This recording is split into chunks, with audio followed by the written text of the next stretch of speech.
Assalamualaikum warahmatullahi wabarakatuh. Segala puji bagi Allah, Tuhan semesta alam. Syalawat dan salam tercurah untuk Nabi kita, Muhammad sallallahu alaihi wasallam, sang teladan dalam akhlak dan kelembutan.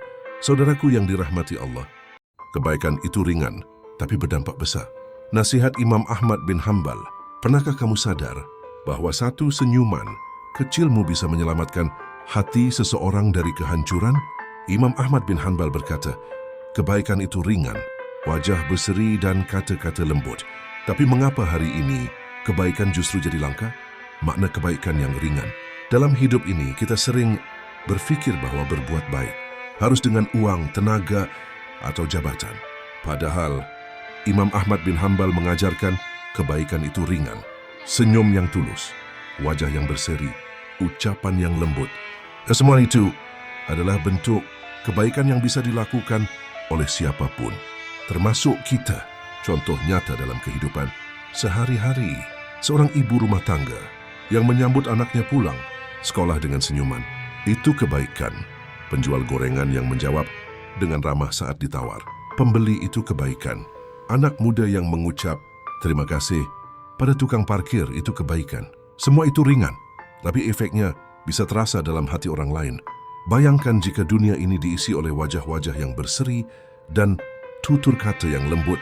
Bukankah akan terasa seperti surga kecil di bumi? Dalil dan hadis pendukung. Rasulullah bersabda, senyummu kepada saudaramu adalah sedekah.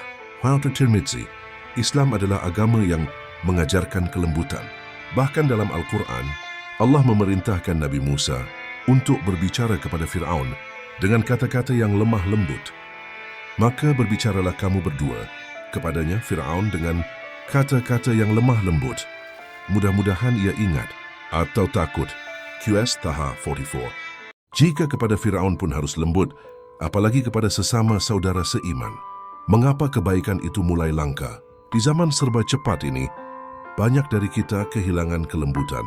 Wajah kita sibuk menatap layar, lisan kita terburu-buru, kadang kasar, kadang acuh. Padahal satu kata kasar bisa menghancurkan hari seseorang. Sebaliknya, satu ucapan yang ramah bisa menyelamatkan seseorang dari putus asa. Kebaikan tidak butuh biaya, tidak butuh kekayaan untuk menjadi orang baik. Tidak perlu gelar, pangkat, atau popularitas. Cukup satu senyuman, cukup ucapan. Semoga harimu menyenangkan, cukup mendengarkan tanpa menghakimi. Itulah kebaikan yang ringan, tapi dampaknya seringkali tak kita bayangkan. Mari jadi penyebar kebaikan ringan. Coba ingat satu orang yang pernah menyemangati kita dengan kata-katanya, atau seseorang yang tersenyum saat kita sedang lelah. Bagaimana rasanya? Sekarang giliran kita. Kita bisa jadi penyambung rahmat Allah melalui hal-hal kecil. Senyum itu ibadah. Ucapan lembut itu pahala. Jangan remehkan kebaikan kecil, karena bisa jadi itulah yang mengantarkan kita ke surga. Hari ini, mari kita mulai dari yang ringan. Tersenyum saat bertemu orang. Ucapkan terima kasih dengan tulus. Sapa orang lain dengan lembut. Karena Islam bukan hanya soal ibadah pribadi, tapi juga akhlak kepada sesama. Imam Ahmad mengajarkan bahwa wajah berseri dan kata-kata lembut adalah kebaikan yang ringan. Dan dalam ringannya itu, tersimpan beratnya pahala. Saudaraku yang dirahmati Allah, hidup ini singkat, tapi kebaikan tak pernah singkat. Senyum kecilmu, ucapan lembutmu, sapa hangatmu kepada sesama, mungkin terlihat sepele di dunia, tapi bisa jadi berat di timbangan akhirat. Imam Ahmad bin Hanbal mengingatkan kita, kebaikan itu ringan, wajah berseri dan kata-kata lembut.